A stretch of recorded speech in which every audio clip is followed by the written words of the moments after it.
오늘 우리에게 주시는 말씀은 창세기 6장 13절에서 22절 말씀입니다. 구약 8쪽, 제가 가진 성경은 8쪽인데요. 창세기 6장 13절에서 22절 말씀 우리가 교독하여 읽도록 하겠습니다. 제가 먼저 읽도록 하겠습니다. 하나님이 노아에게 이르시되 모든 혈육 있는 자의 포악함이 땅에 가득함으로 그 끝날이 내 앞에 이르렀으니 내가 그들을 땅과 함께 멸하리라.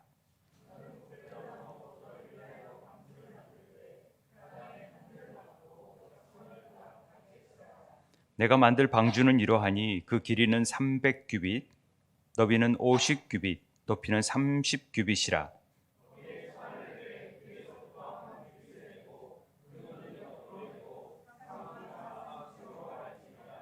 내가 홍수를 땅에 일으켜 무릇 생명의 기운이 있는 모든 육체를 천하에서 멸절하리니 땅에 있는 것들이 다 죽으리라.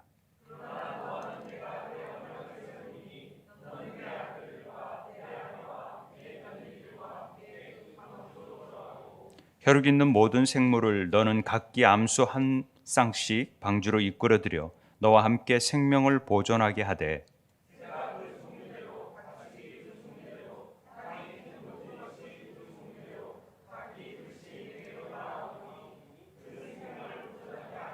너는 먹을 모든 양식을 내게로 가져다가 저축하라. 이것이 너와 그들이 먹을 것이 되리라.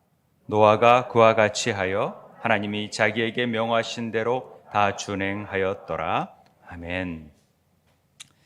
지난주, 이번 주, 다음 주까지는 노아의 홍수 전후의 사건을 통하여서 우리를 새롭게 하시는 하나님의 은혜가 무엇인지를 함께 나누고자 합니다.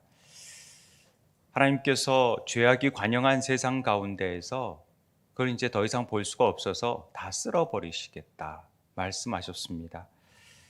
그리고 그 심판의 도구로 물이 등장합니다.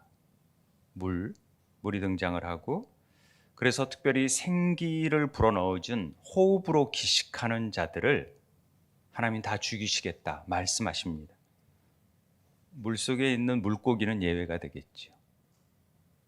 이 부분도 굉장히 중요한 의미인데 여러분들이 좀 묵상을 해보시면 좋을 것 같고요. 그러나 하나님께서는 다 그런 게 아니라 특별히 노아는 여호와께 은혜를 입었더라. 그래서 하나님의 은혜가 노아에게 임하게 되어져서 노아만 살아남게 되는 것입니다. 은혜를 입은 자 노아를 통하여서 하나님은 다시 새롭게 리셋하는 일들이 일어나게 되어지는 것이죠. 이 일은 언제나 주 안에서 하나님의 은혜를 입은 자들에게는 항상 하나님의 새롭게 하시는 은혜가 덧입혀진다는 것을 우리에게 알려주십니다. 그리고 하나님의 구원의 역사는 이렇게 곳곳마다 하나님 놀라운 일들을 통하여서 구원의 역사가 이루어진다라는 걸 우리에게 보여주고 있습니다. 우리의 죄가 이 시대가 참으로 악이, 부패함, 막 공사판에 무너지고 뭐 예기치 않은 일들이 생겨나고 부정부패들 이런 것들이 막 난무하던 시대다. 그러면 그런 죄악이 관영할 때, 그럴 때일수록 역설적으로 하나님의 때가 가깝고 하나님의 심판을 통하여서 은혜를 입은 자들은 보호받고 구원받는다라는 소망이 있게 된다라는 것이 또 다른 하나의 메시지라는 것을 보게 됩니다. 그러니까 다 죄악이 없으면 그런 일이 없지만 죄악이 관영하면 하나님의 은혜가 임할 수 있다라는 거죠. 말세 지말이라는 얘기를 많이 하지 않습니까? 오늘 홍수 두 번째 시간으로 홍수에 대한 노아 홍수 방주 얘기들은 여러분 영화로도 많이 보고 너무나도 잘 아는 얘기지만은 그 일이 우리의 구원에 어떤 의미를 부여하는지를 다시 새롭게 한번 조명해 볼까 합니다. 이게 노아 홍수가 어떤 분들은 역사적인 사실이냐 아니냐, 왜냐하면 고대 많은 국가들이 한 200여 국가들이 이 홍수 설화를 다 가지고 있어요. 뭐 자기 나름대로 자기들 나라의 얘기들을 다 가지고 있듯이 홍수라 얘기는 어느 나라에 가도 홍수라 얘기가 나오니까 다 그거 본떠서 히브리 민족도 그렇게 해서 만든 얘기다 이렇게 얘기하는 경우가 있습니다. 왜냐하면 과학적으로 40일 동안 비가 내린다고 해수면의 높낮이가 어디 비가 많이 내린다고 높아집니까? 안 그러거든요. 아무리 40일 비가 온다 그래도 그것도 아라라산 정도면은 엄청난 2,000m가 넘는 그 물을 다 이 지구를 다 덮을 수 있는 물이 된다라는 게 과학적으로는 이게 있을 수 있냐 이렇게 얘기하는 분들도 있죠. 그리고 그 아라산보다 더 35m 정도 높아야지 그 배가 걸치고 또 뜰 수 있고 이런 부분이 되기 때문에 이게 지역적이냐 또 전체적이냐라는 뭐 문제를 가지고 막 설왕설래하고 그렇습니다. 그런데 저는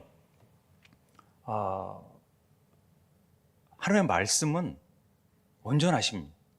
그게 과학적으로 우리가 과학이 이제 발전하면서 점차 이게 설화가 아니라 역사적인 사실이라는 것을 점점 알게 되는 거죠. 인간의 지식으로는 한계가 있어요.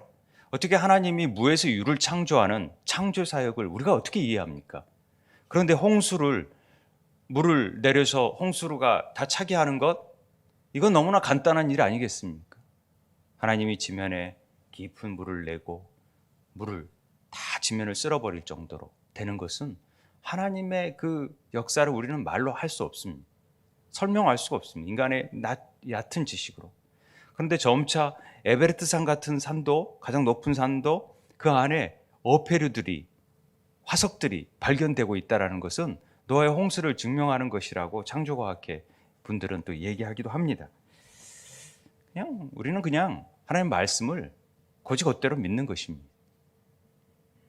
안 그래요? 때론 논리적으로 생각할 수도 있는 부분도 있겠지만은 그러나 우리는 그 말씀을 그대로 믿는 자들이어야 됩니다. 그럴 때 하나님의 은혜가 있는 것이죠. 어찌됐든 이 홍수 사건을 통하여서 하나님은 어떤 얘기를 하고 계시는지를 우리가 아는 것이 더 중요하니까 우리가 그 부분을 살펴보려고 합니다. 요즘 목사님이 히브리어를 너무 꽂히셔서 히브리어 설교를 막 하다 보니까 설교가 좀 힘들다라는 얘기들을 가끔 듣곤 합니다. 너무 죄송한데 제가 이제 뭐 히브리어를 막 쓰려고 그런 게 아니라 단어들을 보면은 그 단어가 주는, 제가 이제 언어학을 전공을 해놔서 단어가 주는 의미가 아주 무궁무진하거든요. 전혀 문맥에 따라 다르게 쓰여질 때도 있고 그 깊이가 이중적인 의미를 나타낼 때도 있고, 그런데 히브리어가 굉장히 그런 의미를 주고 있어서 우리 한국말로 번역했을 때는 그 풍성함을 누리지 못해서 가끔씩 제가 히브리어를 쓰는 거에 대해서는 조금 이해해 주셨으면 좋겠습니다. 그래서 조금이라도 더 하나님 말씀을 좀 잘 이해하고자 하는 마음으로 제가 이걸 쓰는 것이지 뭐 이렇게 지식을 드러내려고 하는 그런 의도는 아닙니다. 저는 전혀 히브리어를 잘 모르고 그러니까. 자, 우리가 13절 말씀을 한번 보도록 하겠습니다. 하나님이 노아에게 이르시되 모든 혈육 있는 자의 포악함이 땅에 가득했다. 이렇게 되어져 있습니다. 그리고 그 바로 앞절에는 바로 이 하나님이 보신즉 땅이 부패하였고 땅에는 모든 혈육 있는 자의 행위가 부패하였다. 이런 표현도 있고요. 11절에도 온 땅이 하나님 앞에 부패하여 포악함이 땅에 가득했다라는 말이 있습니다. 땅이 부패하였다라는 거예요. 땅이 뭘 얼마나 부패하겠습니까? 그런데 이 말을 우리가 조금 더 알아볼 필요가 있다는 거죠. 이 히브리어 에레츠라는 말, 땅이라는 말이 아담에서 나온 아다마라는 말도 있지만은 에레츠라는 말은 땅, 지구, 대지, 육지, 영토를 얘기하지만은 아다마는 장소적인 의미의 땅을 얘기합니다. 그러나 이 에레츠는 공간적인 의미의 땅을 얘기해요. 히브리 사고 방식에 있어서. 그 공간이라는 말은 어떤 하나님의 통치 영역이 미치는 장소, 그러면 그것이 장소를 넘어서서 훨씬 더 넓은 의미가 되죠. 그러니까 땅을 어떤 면에서는 하나님의 우리의 마음까지를 포함하고 있는 것입니다. 이 에레츠라는 단어 안에는 담을 수 있는 그릇이니까 마음까지도 포함해요. 그러니까 우리가 땅에 씨를 심듯이 하나님이 그 땅은 마음이다, 밭에. 땅은 마음이고 씨는 하나님의 말씀이다 이렇게 풀어주셨듯이 그 마음이 부패하니까 죄악이 관영했다라는 표현을 이렇게 땅을 통하여서 표현하고 있는 것입니다. 그러니까 만물보다 거짓되고 심히 부패한 것은 마음이다. 에레미야 선지자는 그렇게 얘기합니다. 그리고 고린도후서에서도 뱀이 그 관계로 화를 미혹한 것 같이 너희 마음이 그리스도를 향하는 진실함과 깨끗함에서 떠나 부패할까 두렵다. 즉 마음이 예수님께서 멀어지는 것 자체가 부패하는 거예요. 이해되십니까? 아시겠죠? 마음이 부패한다는 말을. 그러니까 마음이 부패해지고 진리를 잃어버려 경건의 이익의 방도로 생각하는 자들의 다툼이 일어난다라는 표현을 디모데가 얘기하는 거고, 디모데에게 바울이. 그리고 시편에서도 어리석은 자는 그의 마음에 이르기를 하나님이 없다 하는도다. 그러니까 그들은 부패하고 그 행실이 가증하고 선을 행하는 자가 없다. 그러니까 마음이 부패한 자들은 나타나는 현상이 뭐냐면은 하나님이 없다라고 생각하는 거예요. 하나님이 없는 자들은 마음이 부패한 거고 포악한 거예요. 죄가 관영한 거예요. 그러니까 그들 마음 안에 하나님을 두지 않았어요. 그러니까 하나님이 다 필요 없는 거예요. 그들이 부패했기 때문에. 그래서 이 표현을 다 하나님이 멸해버리겠다는 약속을 하시는 거죠. 그래서 하시는 얘기가 이제 뭐냐면은 하나님께서 노아의 방주를 만들라고 하세요. 그러나 은혜를 내가 노아에게는 주겠다. 그래서 하나님은 언약을 세우시죠, 노아가. 그런데 방주를 만들려고 하는 방법에 있어서 아주 구체적으로 설명하십니다. 어떤 나무를 쓰고 또 어떻게 역청을 바르고 또 어떻게 크기는 어떻게 하라고 다 가르쳐 주십니다. 그런데 우리는 그 현상적인 모습만 보는 거예요. 그래서 저렇게 만들었구나, 저런 재료를 썼구나라는 것들을 보면은 거기에 만족한 게 아니라 그 일을 통하여서 하나님은 뭘 얘기하고 있는지를 아는 것이 우리 그리스도인들의 모습인데 그것만 보면 안 된다라는 것이죠. 그래서 좀 더 살펴보자면 너는 고페르 나무를 너를 위하여 방주를 만들. 고페르 나무가 뭐예요? 여러분 보신 적 있으세요? 이건 나무를 잘 몰라요. 고페르 나무를. 그런데 보통 잣나무라고 얘기를 해석을 했어요. 근데 사실은 이 고페르라는 단어를 보면요. 코페르라는 단어는 18번 정도가 나와요. 구약에. 그런데 17번을 속전, 몸값 이걸로 다 번역을 해놨고 여기만 역청으로 번역되어 있어요. 왜 역청으로 번역해놨는지를 잘 모르겠지만 역청이라는 말은 이 헤마르라는 말이 또 따로 있어요.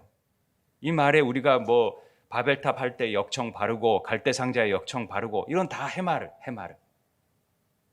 그런데 이 일부러 코페르라는 단어를 쓰고 있는 것을 우리가 놓쳐버리면 그냥 방주 만들 때 이렇게 접착제로 피지처럼 해서 물을 들어오지 못하게 방수를 해놨구나라고 이해해버리면 안 되고 이게 코페르라는 단어가 속전의 뜻이 이중적인 의미가 있다는 것을 이해하는 사람들은 그렇구나.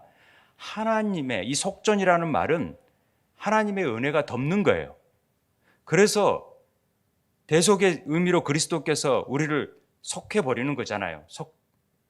속량하시는 거잖아요. 그런 측면에서 본다면 이 방주 자체가 코페르 나무로 만들려라는 의미 자체는 벌써 예수 그리스도의 은혜로 덮겠다라는 것이 벌써 포함되어 있다라는 것이죠. 그걸 히브리인들은 아는데 우리는 놓치고 있을 수 있기 때문에 히브리어를 쓰는 거예요. 우리가 좀 알자라는 거죠. 그래서 이 그리스도의 죽음으로 인해서 우리의 모든 죄를 덮는 의미가 이 바로 코페르 나무 안에서 벌써 예시되고 있어요. 계속해서 하나님은 그 구원의 메시지를 우리에게 가르쳐주고 있는 것이죠. 이 덮는다라는 의미는 보호의 의미가 있어요. 보호. 그러니까 역청의 어떤 의미하고는 차원이 다른 보호가 우리에게 있는 거죠. 그래서 이제 다음 주에 설교할 그 셈과 야벳이 아버지를 덮는다라는 의미를 이걸 이해하지 못하면 성경이 풀어지지가 않아요. 그렇기 때문에 이 부분을 좀 알고 갔으면 좋겠고요. 그래서 방주 안에 있는 노아와 그의 가족들이 하나님의 덮음으로 외부로부터 보호되고 안전하게 이루어질 수 있다는 것을 보여줍니다. 그래서 노아의 방주는 전적인 하나님의 은혜가 덮는 일이다라는 것을 코페르 나무 하나 가지고도 설명할 수 있다는 거죠. 자, 그 다음에 15절에 보면은 그 다음 절에 다 함께 읽어볼까요? 시작.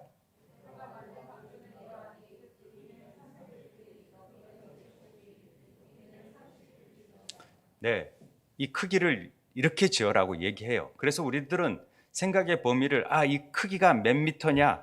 그러면 한 농구장 코트 20개 정도 되네. 타이타닉 호해보다는 좀 작은 크기네. 이렇게 막 추론해서 여기에 뭐 얼마나 담을 수 있을까? 모든 동물을 다 담을 수 있을까? 막 이런 생각으로 발전해 버리면 성경에서 주시는 메시지를 놓칠 수가 있다라는 거죠.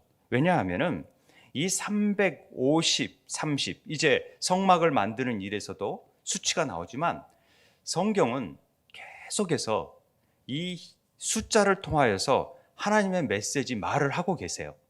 왜냐하면 히브리어 숫자 하나하나는 전부 다 숫자 값이 있기 때문에 그래요. 방주의 모습을 우리가 크기로 뭐 이렇게 만들어졌을 거라 생각을 하지요. 그런데 이 방주 자체도 이렇게 배 모양일 것이다라고 생각하는 것은 우리의 관념이지만 하나님이 만들라고 하는 것은 그냥 상자예요, 상자. 상자라는 거죠. 직사각형 상자를 띄운 거예요. 만든 형태를 보면은 그게 더 정확한 표현이라고 얘기를 합니다. 왜냐하면은 이 방주라는 글자가 테바라는 말이에요. 히브리 말로 테바. 방주 상자라는 뜻이에요. 상자. 그런데 이 말이 딱 한 번 쓰여진 곳이 있는데 그게 바로 모세의 갈대 상자에서 나오는 갈대 상자를 테바라 그래요. 그러니까 테바의 그 갈대 상자의 약청과 나무를 칠하고 아기를 거기 나일강에 푸는 일이 있었잖아요. 모세가 애굽에서 태어났을 당시에 그 바로 왕이 이 히브리 사람들의 번성을 막기 위해서 다 사내 아이는 다 죽이라 그랬을 때 모세 부모가 너무 예쁜 아이를 죽일 수 없어서 석 달 동안 숨기다가 할 수 없이 이제 더 숨길 수가 없어서 갈대 상자에 띄어서 내보내는 거죠. 그 상자가 바로 테바라는 것입니다. 그러니까 모세의 방주도 모세의 갈대 상자도 노아의 방주도 다 같은 테바로서 하나님의 은혜가 덮여지는 거예요. 그렇게 해내서 그들이 다 죽어버릴 존재들이었잖아요. 사내 아이들이 다 죽어버릴 존재였잖아요. 왜냐하면 그것은 너무 막 잔인하다라는 차원을 떠나서 우리의 인생 자체가 이제 죽음으로 향하고 다 죽을 수밖에 없는 존재인데도 하나님께서 그 가운데 모세처럼 노아처럼 건지는 은혜가 있다라는 것을 가르쳐 주고 싶은 거예요. 똑같이. 그래서 모세를 물에서 건진 자라는 이름을 주는 거죠.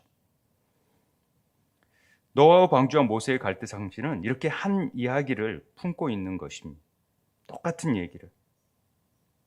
그게 다 구원 얘기라는 것이죠. 우리를 어떻게 하나님이 구원하시겠다라는 약속을 보여주시는 거죠. 마땅히 죽어버릴 인간들에게 하나님의 은혜가 덮어지는 사건, 이게 갈대 상자와 방주의 사건이다. 이렇게 얘기하면 됩니다. 그걸 더 구체적으로 보여주기 위해서 모세에게 홍해를 건너가게 하시고 거기에 물을 덮어버려서 거기서 이스라엘 백성을 구원하는 얘기를 또다시 얘기하고 있는 거예요. 그래서 모세, 노아는 다 그리스도의 예표로 등장하는 것입니다. 이게 신약에 와서는 오병이어의 기적 다음에 반드시 나온 기적이 뭐냐면은 예수님이 물 위를 걷는 기적이에요. 그래서 하나님께서는 우리를 구원하기 위한 메시지를 계속 연결시키는 거예요. 물 위를 걸음을 통해서. 이걸 놓치면 이게 뭔 얘기인지 그냥 기적 얘기인지만 안다는 거죠. 딴 얘기 했는데 300규빗, 50규빗, 30규빗의 의미를 제가 좀 얘기를 하려고 그래요. 히브리 숫자에 3이라는 숫자는 이 숫자마다 다 음가가 있어요. 그래서 예를 들어 666 하면은 이게 뭔 의미인지를 히브리인들은 알아요. 짐승의 숫자이겠지만 그 숫자 값이 다 이름을 해가지고 그래서 헤롯 666 이렇게 되거든요. 그러니까 헤롯이다 이렇게 표현을 합니다만은 그런 게 아니라 다 숫자 값이 있다라는 거죠.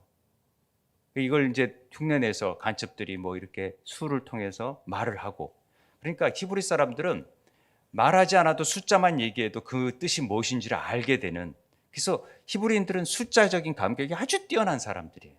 수학이. 그러니까 계산을 잘해요. 그래서 부를 잘 다루는 것 같아요.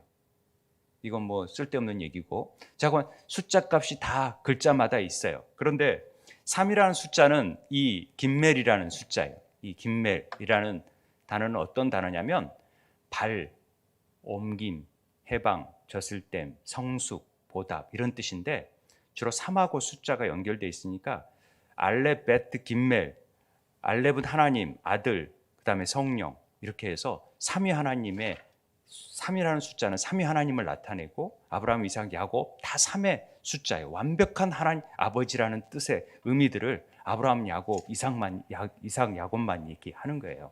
그래서 제사장, 레위인, 이스라엘 백성들 3의 조합을 라고 다 길과 진리와 생명 뭐 이렇게 다 3의 조합들을 많이 얘기를 하는 거예요.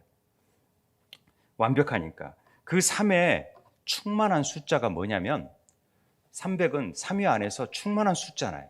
충만한 숫자. 그러니까 우리 기도원의 300용사 그러면 그냥 300명만 가지고 이길 수 있는 숫자가 아니라 하나님으로 볼 때는 300은 충만한 숫자인 거예요.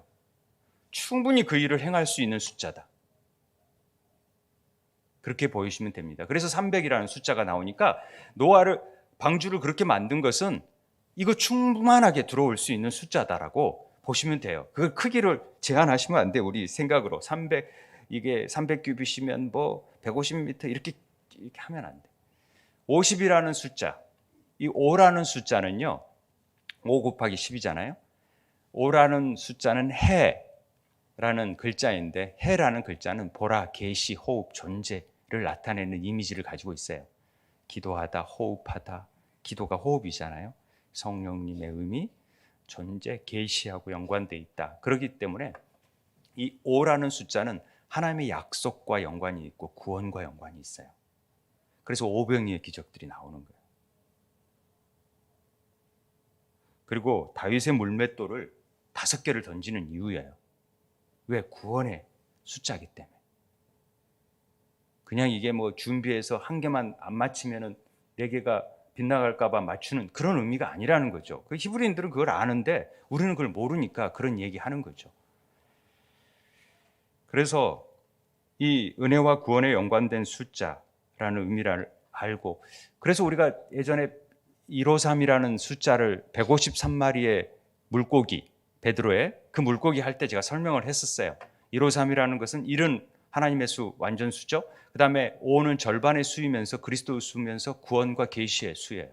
그러니까 5라는 숫자를 통하여서 3, 일으켜 쓰는 수, 성숙의 수다. 그래서 153이라는 숫자가 나온다. 이제 이런 얘기도 한 적이 있습니다. 참고적으로. 그래서 이 시몬 베드로가 그리스도의 몸된 교회로 세우라 그래서 우리가 153명 전도하자 막 이런 얘기하고 우리 세운교회 초창기에 이 얘기를 많이 했던 기억이 납니다. 그렇죠. 그러니까 참고적으로 더 얘기하자면 홍수가 40일 동안 비가 내리고 며칠 동안 홍수가 머무냐면은 150일 동안 머물어요. 그러니까 뭐 한 10일만 돼도 그냥 다 죽을 텐데 왜 150일 동안 머물렀냐? 이것은 완전한 50에 50이라는 것은 희년, 구원, 계시 이런 것들하고 연관이 있어요. 5라는 숫자와 연관이 있으니까. 그러니까 삼위 하나님의 계시와 구원을 완벽하게 나타내는 수기 때문에 150일을 머무는 거예요. 그런 의미를 알고 숫자를 이해하면은 훨씬 더 성경이 풍성하게 읽혀진다라는 것이죠. 그러면 우리가 더 나아가서 318명 아브라함이 연합군들을 쳐부셔서 집에서 훈련된 자를 가지고 318명을 구하는 것도 150 곱하기 2잖아요. 그리고 300의 완전한 수, 충만한 수 플러스 15, 3 곱하기 5 플러스 3으로 이렇게 해석되는 거예요. 그러니까 318명 가지고 어떻게 연합군을 다 죽여? 이런 게 아니라 하나님의 충만한 숫자를 통해서 하나님이 일을 이루시는구나 라는 것들을 우리가 깨달아갈 수 있게 된다라는 것이죠.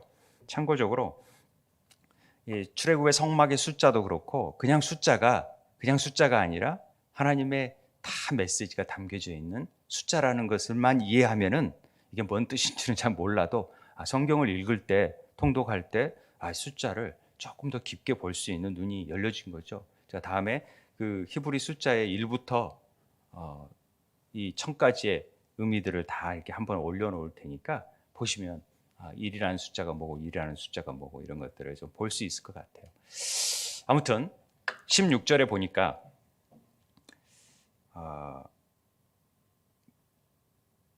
그러니까 방주의 크기를 단순한 그 숫자적인 우리가 보는 외형적인 크기로만 보지 말라는 의미로 지금 얘기하고 있습니다.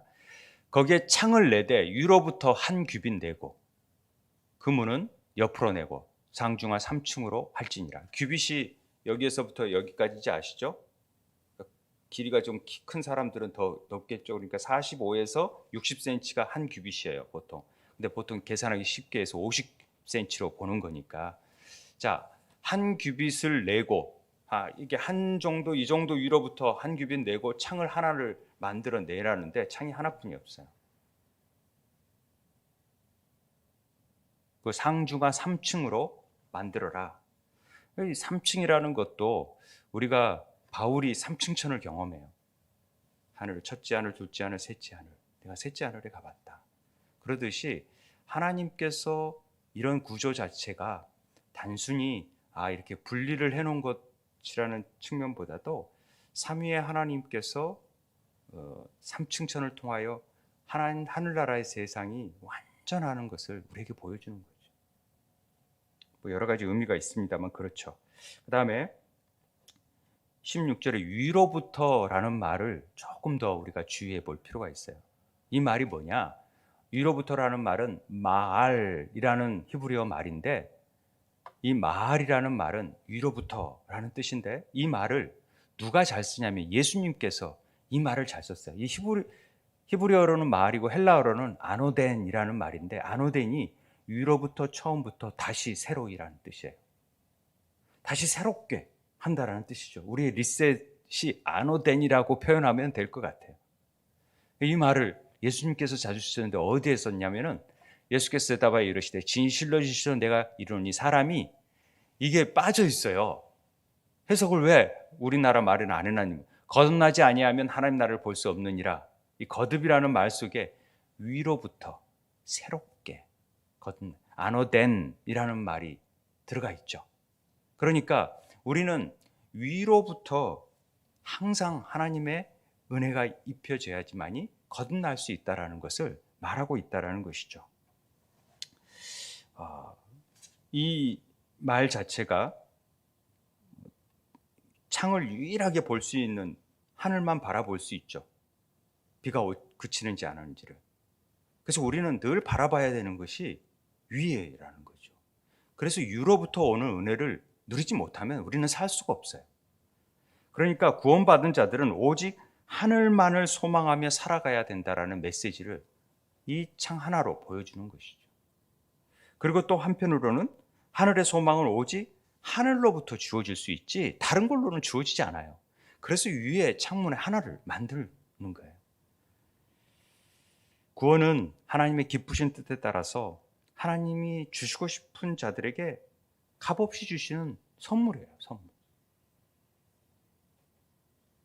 우리 인간이 할 수 있는 0.001%의 뭐가 가미될 수 없는 전적인 하나님의 은혜라는 것을 노아의 홍수 사건을 통하여서 방주를 통하여서 철저히 보여주세요. 니들이 한 게 하나도 없다. 물론 방주를 짓게 하지만은 그 일에서 문을 닫고 비를 내리고 이런 것들은 다 하나님께서 하시는 일입니다. 방주의 조감도를 누가 지금 만들고 계세요? 하나님 만드십니다. 구원의 모든 계획들은 하나님에 의해서 완성되고 이루어져 가는 것을 우리에게 가르쳐주는 메시지입니다. 계속해서 우리 창세기 바로 6장 17절 18절에 이렇게 됩니다. 내가 홍수를 땅에 일으켜 이제 무릇 생명의 기운이 있는 모든 육체를 천하에서 멸절하리니 땅에 있는 것들이 다 죽으리라. 이렇게 말씀하십니다. 그러나 너와는 내가 내 언약을 세우리라. 그냥 언약이 아니라 내 언약이라고 말씀하시는 것은 이 모든 일의 주체가 내가 하는 거예요. 언약의 주체는 하나님이세요. 하나님이 그냥 맺은 거지 타협해서 맺을까? 아니에요. 그냥 하나님이 그냥 내가 언약 맺을 거야. 왜? 더 잘되게 하려고. 하나님이 책임져 주려고. 내가 언약 세울게. 하나님이 혼자서 다 이루시는 일들이 하나님의 언약이라는 의미에서 특별히 내 언약이다. 이런 얘기를 하시는 것입니다. 그런데 그 언약에 누가 참여하게 돼요? 노아가 참여하게 돼요.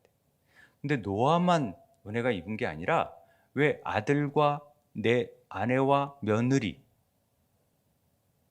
아들 3명, 며느리까지 왜? 롯의 소돔성에는 아내도 못 들어가고 뭐 사위들도 못 들어갔는데 왜 그럴까요? 왜 하나님 왜 노아의 방주에는 8명만 구원받나요? 왜 굳이 8명인가요? 9명이면 안 되고 더 많으면 안 되나요? 야, 구원은 그렇게 적은 거야. 구원받는 게 쉬운 일이 아니야. 이렇게 해석을 하는 분도 있더라고요. 그런데 이 8의 의미를 알아야 이게 그렇구나라고 알 수 있죠. 이 노아의 방주에 있어서 우리 창세기 한자 얘기할 때 주로 얘기하는 부분이 이 배선자가 배 안에 8명의 식구가 있는 게 노아의 방주를 본떠서 만든 글자다 해서 배선자. 이런 얘기 들어보셨어요? 복음 한자에 나옵니다. 우리 기독교 학교에서 가르칠 내용인데 그냥 참고적으로 하는 얘기고요. 이 헤트 8이라는 숫자의 히브리 값은 헤트라는 글자예요. 헤트가 뭐냐? 울타리라는 이미지를 가지고 있어요. 울타리. 다 그 숫자 값의 이미지가 있는데 울타리 안에 들어오면 하나님의 은혜고 울타리 밖에 들어가면 하나님의 심판이고 죄예요. 울타리 안에 밖에 있으면 보호받을 수가 없어요. 울타리 안에 있는 자들이 목자가 지키는 거죠. 그러듯이 생명, 보호, 그래서 분리 이런 의미가 다 들어가 있는 게 8이에요. 그래서 8명을 구원했다라는 의미는 하나님께서 이 구원의 생명 안으로 들어오게 한 자들을 얘기하는 것이지 단순한 숫자 8을 얘기하는 게 아니라는 것을 알라라는 것이에요. 은혜 안에 들어와 있는 자들은 다 구원하겠다라는 하나님의 약속의 메시지가 8명인 거예요. 너와 같이 관계를 맺은 자들을, 너와의 믿음을 갖는 자들에게는 다 이런 은혜가 주어진다라는 게 하나님의 메시지인 것이죠. 그래서 제가 우리 수요일 날 히브리어 성경 얘기할 때 8, 이거 기억나시는지 모르겠는데 8은 생명의 부활, 새로운 시작, 새로운 탄생을 나타내는 숫자다. 8이라는 숫자가. 이런 얘기 한 적이 있어요. 그래서 8은 그리스도의 죽음과 부활을 얘기하는 숫자예요. 그래서 8을 왜 할례를 8일 만에 하게 하는지 아세요? 그게 모든 생명의 가치가 죽고 이제 새롭게 산다라는 의미가 되어지는 거예요. 그리스도 안에서 산다라는. 그래서 8일 만에 하는 거지. 9일 만에 하면 안 됩니까? 10일 만에 하는 게 더 안정적이죠. 그런데 8일 만에 해야 되는 거예요. 왜? 그 8이라는 숫자가 하나님의 보호하심과 이제는 부활과 새로운 시작을 얘기하는 것이기 때문에 할례를 하는 거예요. 다윗이 몇 번째 아들이에요? 8번째 아들이 되는 거예요. 그래야 그를 통해서 메시아가 오니까 새로운 시작을 통해서 하나님의 부활의 시작을 통해서 나타나니까 이 8번째 아들, 야 7번째까지는 아니다 사무엘이 8번째가 있지 않냐 데려와라 얘기하는 거예요.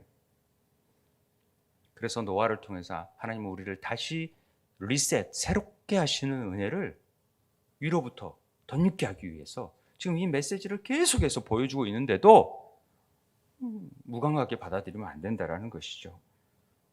노아가 120년을 방주를 짓습니다. 그렇죠? 여러분 쉬운 것 같아요? 120년?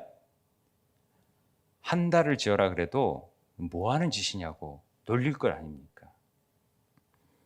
이 20년간 방주 짓는 기간인데 40 곱하기 3이에요. 120이라는 숫자는 없어요, 히브리어에. 근데 40 곱하기 3은 있죠. 보통 이렇게 곱하기로 나누니까 40이라는 숫자 값은 맴이라는 글자예요. 맴. 맴이 뭔지 아세요? 이게 맴의 이미지는 물이에요. 물방울 그려져 있잖아요. 그래서 이 숫자 값이 40이고 이 맴이라는 물은 말씀을 의미하는 경우가 많아요. 물로 심판하는 경우도 있지만 말씀, 그래서 토라, 말씀을 의미해요. 그러니까 이 의미가 뭐냐면 40이라는 숫자는 말씀을 통하여서 늘 온전함과 완성함에 이를 수 있는 숫자예요. 모세의 율법을 받았던 때가 40일 금식하고 40일 동안 시내산에서 이 율법을 받아요. 말씀을 받는 일이 되죠. 그가 늘 고난과 역경을 통해서 말씀을 받는 일을 해요. 모세는 40년은 애굽에서, 40년은 광야에서, 40년은 하나님의 소명 안에서 사는, 그래서 120년을 모세가 사역을 하는 거예요. 120살 눈이 맑아졌는데도 그냥 죽어요. 왜? 120년이라는 숫자를 이루기 위해서. 왜? 40 곱하기 3이니까. 광야의 40년 이런 의미가 있죠. 그래서 사라는 것은, 40이라는 것은 물론 맴도 있지만 이 달렛이라는 문, 가난, 겸손의 뜻을 통하여서 완전함에 이르는 시간을 얘기하는 거예요. 40이. 그러니까 우리가 광야 40년 얘기를 하면은 그것은 바로 어떤 일의 완전함과 완성에 이르는 필요한 기간이구나. 어떤 결실을 이루는데 필요한 성숙의 과정을 위한 시간의 범위가 바로 40이라는 숫자구나. 그래서 고난, 시험, 회개, 정결, 성숙을 나타내는 숫자가 40인 거예요. 그래서 40일 금식하는 거예요. 그래서 40년을 광야에서 나타나는 거예요. 40일 금식하고 시험 받는 거예요. 그런 40이 완전하게 120일을 지낸다? 노아가 이 기간 동안에 성장하는 거예요. 많은 질시가 있었을 거예요. 야, 뭐 하는 짓이냐? 이렇게 얘기했을 거예요. 조롱했을 거예요. 비도 오지 않는 산꼭대기에 아직 눈에 보이지 않는 하나님의 약속만을 잊고 120년 동안을 그렇게 배를 만들었다. 이거 쉬운 일이 결코 아니거든요. 쟤네들 또라이 아니야? 좀 뭐 하는 짓이야? 1년 지나도 저거 하고 있고 2년 지나도 저거 하고 있고 3년 지나도 비 한 방울 안 오는데. 그때 방주로 들어가잖아요. 비가 막 왔을 때 광주로 들어가기는 쉬워요. 그런데 비도 한 방울 안 오는데 빨리 들어가라고 들어가는 거예요. 비가 올지도 안 올지도 모르는 상황에서. 이게 쉬운 일이 아니에요, 여러분. 그걸 믿음이다라고 얘기하는 거예요. 성경은 노아가 만일 눈에 보이는 세상의 부귀와 체면과 자랑을 챙기는 자였다면 절대로 방주에 들어갈 수가 없었어요. 그는 오로지 하나님만 바라보는 거예요. 그게 믿음이다. 눈에 보이는 것을 바라보지 아니하고 우리는 보이지 않는 것들을 향해서 나아가니까 성경 말씀 읽는 거예요. 아니, 말씀 읽는다고 뭐가 달라져요? 하나도 변화되지 않는 것 같아요. 답답해요. 그 시간에 다른 거 하는 게 낫지. 더 주식 차트 보는 게 훨씬 낫지. 아니라는 거죠, 우리는. 그냥 보이지 않는 하나님이 주시는 그 소망을 굳건하게 붙잡고 매일 한 걸음씩 한 걸음씩 한 걸음씩 기도하고 말씀 보고 나아가는 발걸음. 그래서 성숙으로 이끌어가는 그게 십자가의 길이에요. 고난의 길이에요. 이게 쉬운 일이 아니라는 거죠. 그러나 그 길을 가야만 하는 것입니다. 네가 믿는 하나님이 도와주냐? 그거 한다고 밥이 나오냐? 너 그런다고 네 병 고쳐주냐? 그런다고 네 사업이 잘 되냐? 이런 거하고 상관없다라는 거죠. 우리는 보이지 않는 것들을 바라보는 믿음을 가지고 나아가는 삶을 사는 자들이 노아와 같이 은혜를 입은 자들이기 때문에 그래요. 이게 노아가 그러고 싶어서 그런 게 아니라 그냥 그 은혜를 입으니까 그냥 주구장창 뭐라 하든 하나님의 은혜를 받았으니까 난 너무 기쁘다 하고 막 방주 맞으면서 뭐 박으면서 기쁘다 막 이렇게 지냈겠습니까? 이게 뭔지 모르지만 힘들지만은 이거 1년 2년 뭐 만들고 뭐 우리가 이 120년이나 숫자를 그냥 년으로만 생각할 게 아니라 하나님이 그렇게 40년이라는 것들이 3번 반복되도록 완전하게 충만하게 이끌어가는 거예요. 우리를 성숙으로. 그래서 120년 동안 믿음의 선한 싸움을 막 싸우는 거예요. 훈련시키시는 거예요. 그래야 새롭게 되는 은혜를 누리니까. 고난과 질시 속에서 정말로 좋은 날씨 가운데에서 홍수를 대비하는 거예요. 많은 조롱에도 불구하고 마지막 날을 준비하는 자들이 하나님의 은혜를 입은 자들이에요. 우리는 저마다 이 방주 속에서, 하나님의 언약 속에서, 구원의 복음 속에서 그렇게 사는 자라고 믿음을 가지고 있는 자들이에요. 그리고 이 자리에 앉아 있다고 저는 믿습니다. 그렇다면은 노아의 언약 속에 들어있던 노아가 방주를 짓는, 그래서 방주 속으로 들어가는 행위를 통하여서 그 언약을 삶으로서 증명해 냈듯이 우리도 그런 삶으로서 증명해 내야 될 책임이 있다라는 거죠. 세상과 구별되는 증거가 있어야 되고, 그래서 우리 삶 속에서 묵묵히 하나님의 뜻을 쫓아가는 삶을 살아야 되는 거죠. 그게 자기를 부인하고 자기 십자가를 지고 주님의 길을 따르는 삶이라는 것을 계속해서 말해주는 것입니다. 하나님이 왜 이렇게 어렵게 만드는 겁니까? 그냥 쉽게 구원해 주면 되시지. 그 길이 복된 길이니까. 그 고난의 길이지만 그 길이 새롭게 산 길이고 생명의 길이고 부활의 길이고 영생의 길이니까. 네 좀 삶이 힘드니? 그 가운데 넘어지지 말고 끝까지 하나님의 은혜가 있어서 붙들고 나아가라고 하나님 우리에게 그런 은혜를 주시는 것입니다. 우리는 나의 죄를 속하시고 나를 구원하시며 이제 다시 오실 예수 그리스도를 믿는 믿음을 보여주는 것이 이 시대 노아들이라는 것이죠. 은혜를 입은 자들이라는 것이죠. 그런 자들이 나타내야 될 게 뭔지를 고민했으면 좋겠어요. 마지막 절에 노아가 그와 같이 하여 하나님이 자기에게 명하신 대로 다 준행하였더라.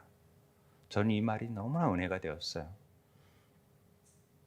쉽지 않습니다. 다 준행하였더라. 이거 쉽지 않습니다.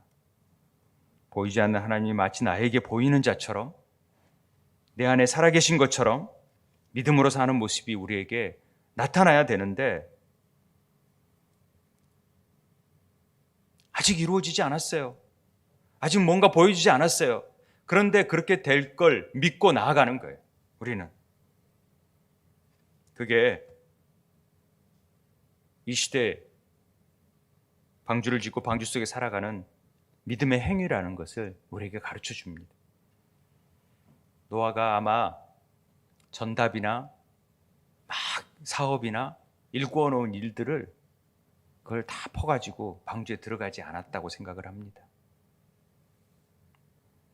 우리가 방주로 진정 들어간다면 우리의 만족과 기쁨과 소망이 무엇인지 이 땅의 것들에 대한 미련을 내려놓을 줄 알아야 된다는 것이죠.